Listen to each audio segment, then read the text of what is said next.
Fala pessoal, bem-vindos a mais um vídeo do canal. Hoje estou trazendo uma série diferente da prova da Unigran Rio de Medicina de 2020.2 que aconteceu nesse domingo. Estou trazendo a prova de matemática, também devo trazer a prova de física. A prova de matemática foram 5 questões que a gente vai resolver logo em seguida. E dessa vez eu não fiz aquele pause para você tentar resolver. Se quiser pode pausar que o enunciado vai aparecer lá, tentar resolver, mas vem comigo. Qualquer dúvida deixa aí nos comentários se teve alguma passagem que você não lembra do assunto, que você quer que a gente faça uma revisão, beleza? Então, sem mais delongas, vamos para as questões agora.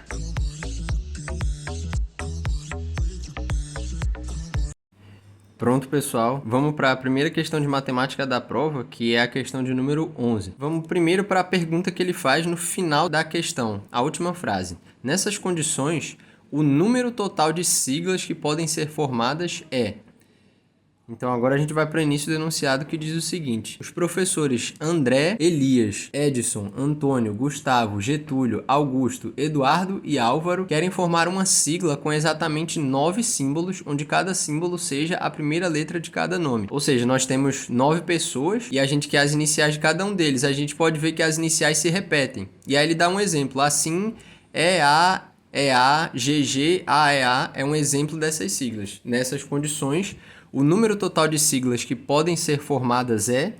Então, a gente vai ter uma permutação, que a gente tem 9 posições. A gente tem 9 possibilidades de letras, sendo que elas se repetem. A gente pode ver que letras E, a gente tem 3. Letras A, temos 4. E letras G, temos 2. Numa permutação normal, o que a gente faria? Era só fazer 9 fatorial. Mas a gente tem uma repetição. Então, algumas possibilidades que a gente fizer aqui de anagramas, né? Que é essa brincadeira de misturar as letras de uma palavra, vão ser repetidas. E, por exemplo, se a gente tivesse apenas 3 letras, uma A e 2 letras B. Se a gente fosse fazer uma permutação normal, a gente teria 3 fatorial, que seriam 6 possibilidades. Sendo que, na verdade, a gente só tem o ABB, o BAB e o BBA. Ou seja, 3 possibilidades diferentes. Por quê? Se a gente considerar 3 fatorial, é como se a gente estivesse chamando um B1 e um B2. Então, a gente teria essa possibilidade, mas a gente também teria essa aqui, ó, o A, B1, B2. Para essa segunda aqui, ó, a gente teria o B2, A, B1. E para essa terceira, a gente teria, aqui sendo B1 e B2, a gente teria o B2, B1, A. Ou seja, são 6 possibilidades, sendo que como os nossos Bs não são diferentes, as possibilidades estão repetidas 2 vezes, porque a gente pode trocar esses Bs de lugar. Então, a gente teria que fazer, na verdade, 3 fatorial dividido por 2 fatorial, que é a permutação que esses Bs podem fazer. E aí vai dar exatamente 3 fatorial sobre 2 fatorial é 6 sobre 2, que são 3 possibilidades. Então, quando a gente vem para a questão de verdade, a gente vai fazer o mesmo princípio, sendo que aqui a gente tem mais de uma repetição. O total vai ser 9 fatorial, que é a gente permutar todas as letras que a gente tem, mas como a gente tem 3 Es, eles vão poder permutar de posição entre eles. Então, a gente divide por 3 fatorial. Só que, ao mesmo tempo, os 4 As também podem se permutar nas posições que eles caírem. Então, a gente também tem que dividir por 4 fatorial. E assim também, os 2 Gs podem permutar. Seria um G1, G2 ou G2, G1. Então, a gente só tem 2 formas, que é 2 fatorial. E aí, aqui, basta só terminar a continha. Vou abrir esse fatorial para facilitar para a gente. 6 vezes 5 vezes 4 fatorial. E aqui embaixo a gente tem 4 fatorial, 3 vezes 2, que é o 3 fatorial, vezes 2 fatorial, que é o próprio 2. Então, como é que a gente pode cortar aqui, ó? 4 fatorial vai embora com 4 fatorial, 3 vezes 2 é 6, e esse 2 a gente corta com 8 e vai sobrar um 4 aqui. Então, agora é só fazer as continhas mesmo. 9 vezes 4, a gente tem 36, 7 vezes 5, 35. E aí, a gente pode fazer a continha normal, como eu gosto de fazer aqui embaixo, ou seja,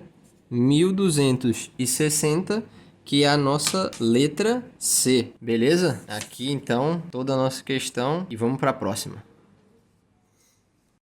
Continuando a nossa resolução, vamos para a segunda questão de matemática, que é a questão 12 da prova. É uma questão interessante. Ao resolver o sistema 1 sobre x mais 1 sobre y menos 1 igual a 7, 1 sobre y menos 1 mais 2 sobre x mais 1 igual a 5, obtém-se um par de valores x, y. Assim, pode-se afirmar que o produto x, y é igual a... Então, a gente tem que achar x e y e fazer o produto deles. Um artifício que eu vou fazer aqui, porque trabalhar com esse x e o y y no denominador é ruim, mas a gente pode manipular e substituir por uma variável que seja mais fácil de trabalhar, vai tornar mais simples o nosso sistema. Eu vou pegar o nosso 1 sobre x mais 1 e vou dizer que ele agora é um azinho. Ao mesmo tempo, eu vou pegar o nosso 1 sobre y menos 1 e chamar ele de um bzinho. E aí o nosso novo sistema vai ter as seguintes equações. Ó. A primeira equação, que é 1 sobre x mais 1, vai virar a, mais 1 sobre y menos 1, que é o b. E isso é igual a 7. Olha aí como tá ficando com a cara de um sistema de duas equações lineares, tranquilo, de primeiro grau. Aí tem o detalhe na segunda, que ele colocou 1 sobre 1 menos y, que é o contrário disso, ou seja, é menos 1 vezes isso. Ou seja, é o menos b, que a gente pode colocar aqui embaixo. Mais 2 vezes 1 sobre x mais 1, ou seja, mais 2a. E ele fala que isso é igual a 5. E aí, como resolver esse sistema? A gente pode começar somando essas duas equações. Como a gente tem um b aqui e um menos b, a gente já consegue cancelar. Então, vou continuar aqui. Se a gente somar a primeira equação com a de baixo, a gente vai ter a mais 2a, 3a. B menos b vai cancelar. Não vai ter b nenhum. E aí, do outro lado da igualdade, vai ser 7 mais 5, que é 12. Então, a gente encontra que o azinho é igual a 4. 12 dividido por 3. Mas lembrando, não é o a que a gente quer. Ó. A gente precisa encontrar o x e o y. Substituindo aqui nessa primeira, a gente tem que o a vai ser 4, mais o b igual a 7. A gente tem que b igual a 3. Aí, agora a gente substitui de volta aqui, a gente tem que 1 sobre x mais 1 é igual ao a, que é 4. Então, a gente pode inverter os dois lados, inverte, coloca o x mais 1 para cima e o 1 para baixo, aí eu não vou escrever, é igual ao inverso do 4, que é 1 quarto. Então, o nosso x vai ser igual a quanto? 1 quarto menos 1, ou seja, 1 quarto menos 4 quartos, menos 3 quartos. E aí, fazendo a mesma coisa aqui agora para o b, a gente tem que 1 sobre y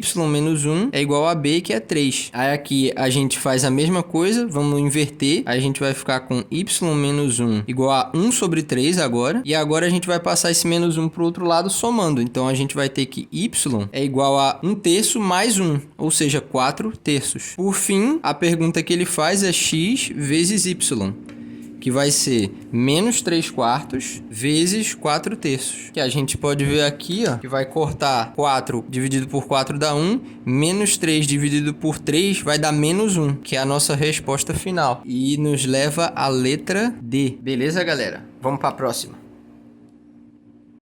Vamos agora para a terceira questão, que é a questão 13 da nossa prova, que foi a que eu considerei mais difícil, por falar de números complexos. E além disso, ela não pede uma resposta específica, você tem que testar as alternativas, o que é bem mais chato, para saber qual é a alternativa correta. Mas vamos lá. Da equação x ao cubo menos 1 igual a 0, com x complexo, sabe-se que x igual a 1 é uma de suas raízes. Portanto, com relação às outras duas raízes, pode-se afirmar que... Então ele nos dá uma equação x ao cubo menos 1 igual a 0, que a gente pode reescrever na forma mais comum que a gente vê, x ao cubo igual a 1. Ele mesmo já diz, uma das raízes é 1, que a gente pode ver, 1 ao cubo dá 1, beleza? 1 é raiz. E fala que tem outras duas raízes, que a gente vai precisar calcular. Isso aqui é um tipo clássico de questão de números complexos, que a gente tem x elevado a n igual a 1, que a gente está buscando as raízes enésimas da unidade que a gente fala. Nesse caso, a gente está buscando as raízes cúbicas da unidade. E a gente já sabe que 1 é raiz. Então, a gente pode aplicar uma propriedade que resolve esse tipo de problema, que é, a gente sabe que o valor do cubo dessas soluções é 1. A gente sabe também que quando a gente dispõe um círculo nos números complexos, que aqui a gente tem um eixo real, que vai representar a parte real, e aqui o eixo real também, mas que vai representar a coordenada imaginária de um número complexo, a gente tem esse círculo aqui de raio 1. A gente sabe que sempre as raízes enésimas da unidade são números dentro desse círculo, eles caem exatamente em algum ponto aqui. E existe uma propriedade que a gente sabe que as soluções vão ser n soluções, nesse caso como é 3, a gente vai ter 3 soluções, como ele mesmo falou no enunciado. A gente sabe que uma das raízes é o próprio número 1, que vai cair aqui, ó. Por quê? Porque ele tem a coordenada de número real 1, e aqui 0, ou seja, 1 a gente pode escrever como 1 mais 0i. E a gente vai ter outros dois números. E qual é essa propriedade? Ela diz que quando a gente vai andando aqui nesse círculo de raio unitário, para a gente encontrar as soluções dessa equação, a gente vai andar 360 graus dividido por n, se fosse n. Como aqui no caso a gente tem 3,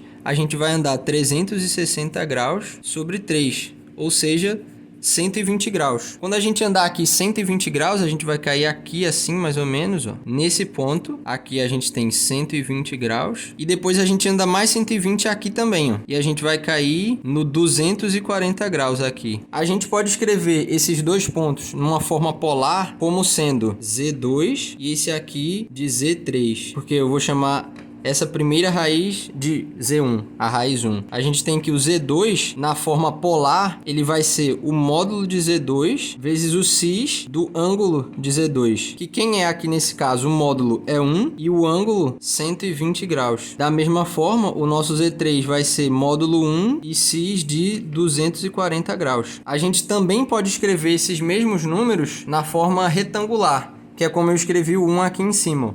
É escrevendo a parte real mais a parte imaginária. Que a gente sabe dessa forma polar vai ser o módulo vezes cosseno desse ângulo mais seno desse ângulo vezes i. Ou seja, o Z2 ele vai ser o cosseno de 120 mais i vezes o seno de 120. Ou seja, o cosseno de 120, eu tinha colocado errado, vai ser menos meio. E o seno de 120, perdão, vai ser raiz de 3 sobre 2, mais raiz de 3 sobre 2 vezes i. Para o Z3, a gente pode ver que o cosseno vai ser igual, ele vai ter a mesma coordenada, ó. Eles vão cair aqui nesse mesmo ponto, então vai ser menos meio também. E o seno vai ser exatamente o negativo, menos raiz de 3 sobre 2i. E aí a gente vai para as alternativas agora. Letra A, ele pergunta se o produto entre elas é igual a menos 1.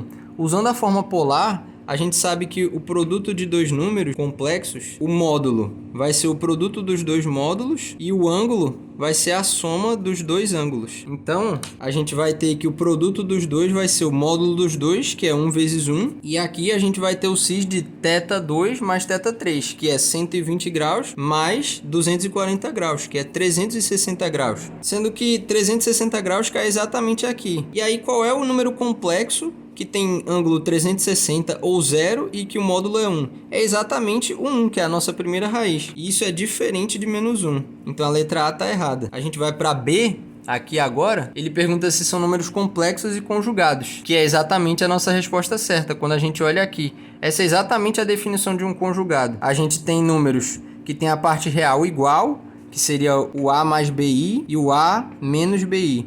A gente tem aqui, ó, o A sendo menos 1/2 e o B a gente pode considerar que é o raiz de 3 sobre 2 e aqui é menos raiz de 3 sobre 2. Então a nossa letra B é a que está correta. Se a gente for para a letra C, a gente pode ver também que a soma deles não é 0. Se a gente somar, vai cortar essas duas partes aqui, ó, imaginárias, mas vai ter menos meio, vai dar menos 1, que é diferente de 0. Então essa está errada. E a letra D, ele fala que são números complexos imaginários puros, o que não é verdade também, porque a gente tem a parte imaginária, mas a gente tem a parte real. Portanto, eles não são números imaginários puros. Então a nossa resposta é a letra B. Vamos agora para a quarta questão, que é a questão 14 da nossa prova, que eu também considerei difícil, mas menos do que a de números complexos, que envolve o assunto de matrizes. E aí, o enunciado diz o seguinte: cada letra da palavra Unigran-Rio está associada a um número de acordo com a tabela abaixo, e ele dá a tabela. Sendo x igual a, e aí ele dá uma matriz x, que é 2 por 2, uma matriz quadrada, U, G, A, O, e a matriz y, que também é uma matriz 2 por 2 quadrada, N, R. Aqui é um O, e aqui é um i. Ele fala xt é a matriz transposta de x, que a gente vai construir, sendo z é x transposta multiplicada pela matriz y. Então, o traço da matriz z, e ele explica o que é o traço, que é a soma dos elementos da diagonal principal, ou seja, essa daqui, por exemplo, é a diagonal principal de x, seria u mais o. A diagonal principal de y seria n mais i.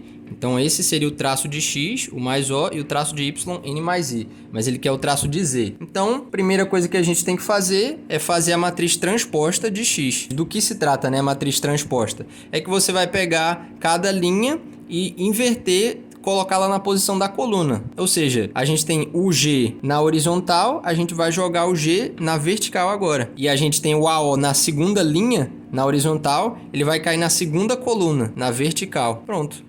Essa daqui é a matriz transposta de x. E agora, a gente precisa calcular a matriz Z. que vai ser x transposta, essa matriz que a gente calculou, multiplicada por y, que é essa matriz que a gente tem aqui. Então, a gente vai ter que fazer um produto de matrizes. Vamos substituir os valores aqui. Nosso U é 7, nosso A é 1, o nosso G é 2, o nosso O é 5. O nosso N é 4, o nosso R é 6, o nosso O é 5 e o nosso I é 3. Agora é só um pouquinho de trabalho braçal mesmo, como a gente faz produto de matrizes, né? O termo A11 da primeira linha e primeira coluna, ele vai ser o produto da primeira linha da primeira matriz pela primeira coluna.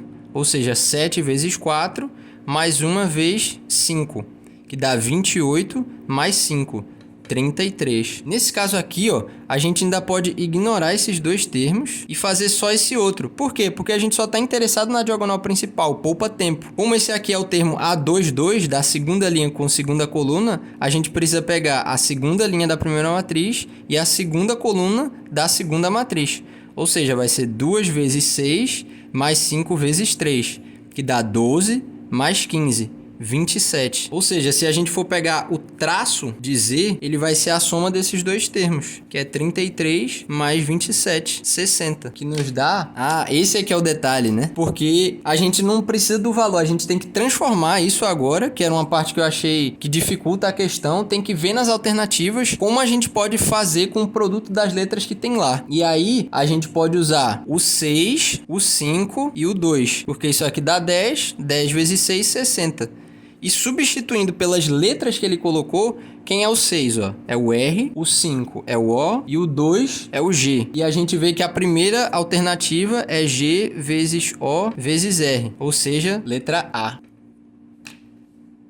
Vamos agora para a quinta e última questão da nossa prova, que é a questão de número 15, que é uma questão de divisores naturais de um número. Ela diz o seguinte: com relação ao número n, sabe-se que n é igual a 2 elevado a vezes 15 elevado a b. Possui 48 divisores e que a mais b é igual a 5. E A é menor do que B também. Vamos lá, começar. Primeiro, o que é que a gente pode extrair sabendo que N tem 48 divisores? Ele pode ser escrito dessa forma. Primeiro, para a gente não errar, a gente tem que passar decomposição de N em fatores primos, sendo que 15 não é primo. 15 é 3 vezes 5, é o produto de outros dois primos. Então a gente precisa reescrever o N como 2 elevado a A vezes, quem é 15? 3 vezes 5 elevado a B, que dá 2 elevado a A vezes 3 elevado a B vezes 5 elevado a B. Porque a gente tem essa propriedade, né? Quando a gente tem um produto elevado a um expoente, o expoente cai sobre cada termo desse produto. Se fosse 3 vezes 5 vezes 7, seria 3A elevado a B vezes 5 elevado a B vezes 7 elevado a B. Agora que a gente tem a decomposição em fatores primos, a gente conhece a propriedade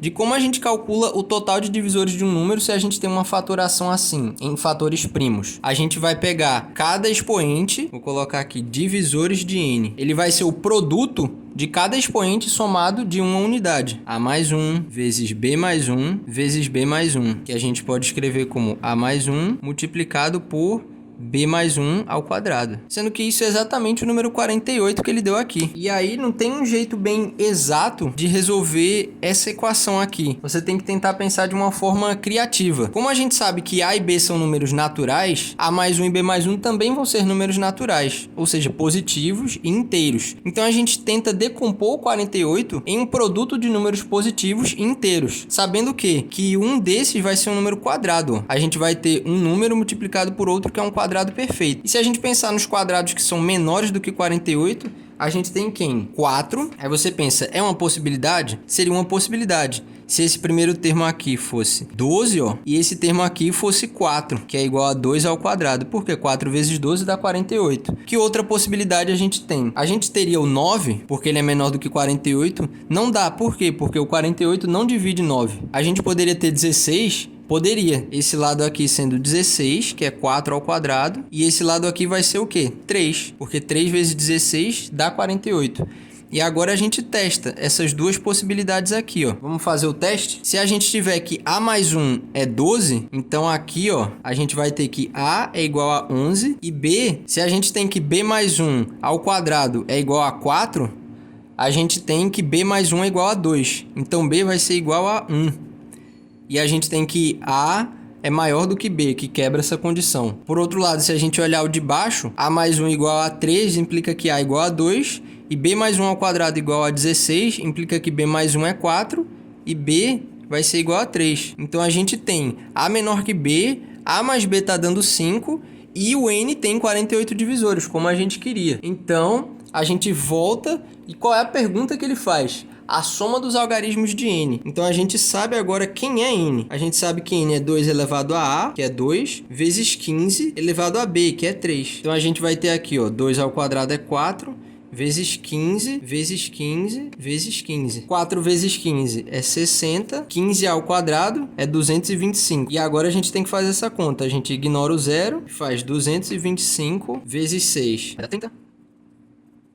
1.350 mais um zero, 13.500. E aí a pergunta que ele faz é qual é a soma dos algarismos de N. A soma dos algarismos de N é 1 mais 3 mais 5 mais 0 mais 0, que é igual a 9, que nos dá a letra A. Então, pessoal, chegamos a mais o fim de um vídeo. Se você gostou, deixa o seu like e se inscreve no canal para mais conteúdo como esse. Se você for com alguma dúvida, deixa aí nos comentários. Se você quer que eu faça alguma aula de algum assunto que você não está bem lembrado, também pode deixar aí nos comentários, que eu vou ler todos e responder, beleza? Então fiquem com Deus e até a próxima. Tchau!